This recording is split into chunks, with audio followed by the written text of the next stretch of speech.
الفنانة الجميلة شيرين عبد الوهاب. أنا عايزة أقولك حاجة يا أستاذة شيرين. طبعا من حق كل واحد إن هو يعيش حياته ويعيشها بالطريقة اللي هو عاوزه، بس في حاجة. حضرتك طلعتي من يوم وليلة وقلتي أنا هتجوز حسام حبيب. أنا واحدة من الناس، أنا ما كنتش أعرف مين أصلا حسام حبيب خالص، والله العظيم حرفيا أنا ما كنتش أعرف مين حسام حبيب ده خالص.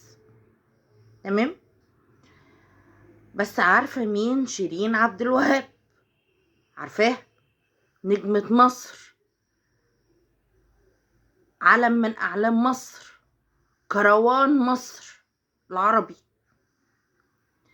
الست اللي مفيش زيها، اللي يعني بجد اللي بحس ان هي مش متصنعة، لا هي تلقائية، وست ب100 راجل، وجدعة وقد نفسها، وما شاء الله عليها. فيها ميزات كتير مش موجودة عند اي حد، والحمد لله ان ربنا مميزها بالحاجات الحلوة دي، هي المفروض تحمد ربنا عليها. دي حاجة. شوية اتجوزته، وشوية مش عايزاه، وفضايح ومشاكل وجرس، وتروحي وتحلقي شعرك وتقصي مش عارفة ايه، ولو شفتوه حسام حبيب تبولوا عليه، ولو شفته مش عارفة مين وسرقني وخد عربيتي وخد فلوسي وخد وهو واهله ومش، والدنيا ويلا، والفضايح شغالة، وهو فضل يسخر منك وانتي فضلتي تسخري منه، وما كانش فيه اي حاجة غير حسام حبيب وشيرين عبد الوهاب. ننام على شيرين عبد الوهاب، نصحى على حسام حبيب.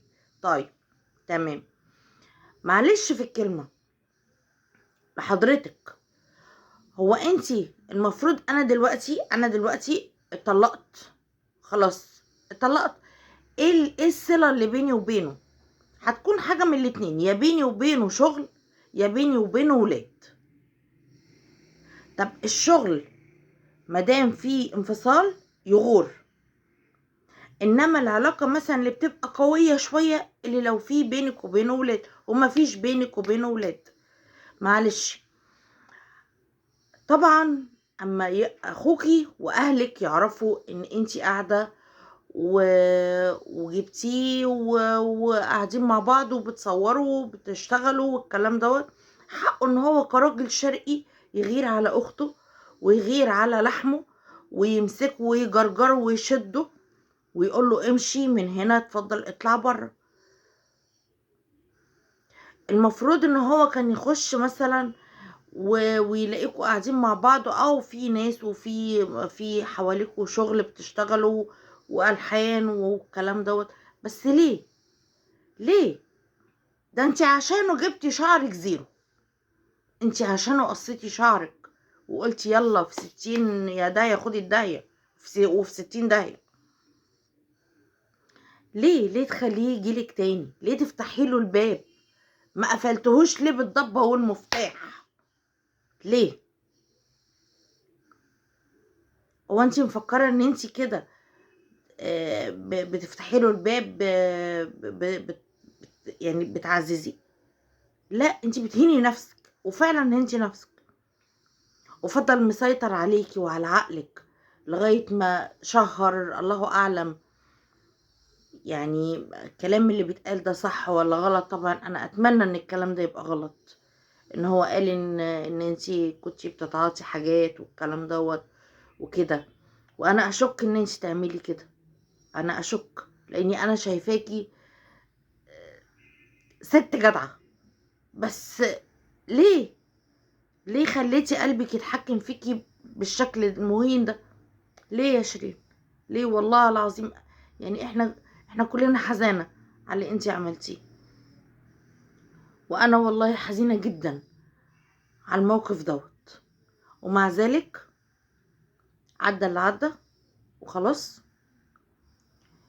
بقيتي عمالة تنادي عليه من فوق وهو واقف لك تحت عمال ينادي عليكي وانتي في المستشفى، زي اللي بيقولوا انت فين يا سلامة. ايه ده ايه ده ايه ده؟ وهوب يخطفك ويجري بيكي وانتي تروح وانتي رايحة معاه بمزاجك وقاعدة وبتكتبي الكتاب للمرة التانية. طب انتي مش خايفة على بناتك؟ انتي مش خايفة على بناتك؟ ده انتي امك اما جاتلك كرشتيها من قلب بيتها، من قلب بيتك، وتقولي لها انا شيرين عبد الوهاب. انا ازاي حد يتكلم معايا كده؟ ازاي تكرشي امك من بيتك؟ ازاي؟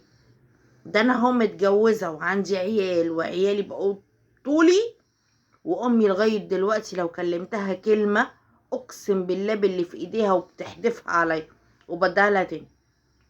امي مش بتهزري. الام ما بتتعملش كده.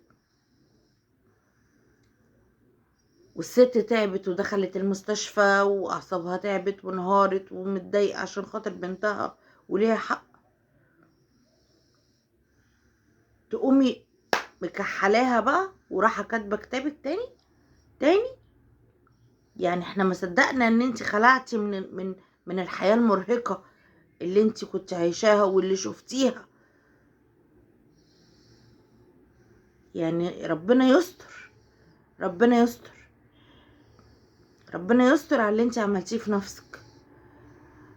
ومش قادرة اقولك مبروك ولا ربنا يهديكوا ولا ربنا يهديهولك، لان ده بني ادم مش كويس اللي يطلق الست اللي كانت معاه ويفضل بعد ما يطلقها يلقح عليها ويقل ادبه ويتكلم بطريقة مش حلوة ويقعد كل كلامه عليها وكانت بتعمل ويتبلى عليها والكلام دوت.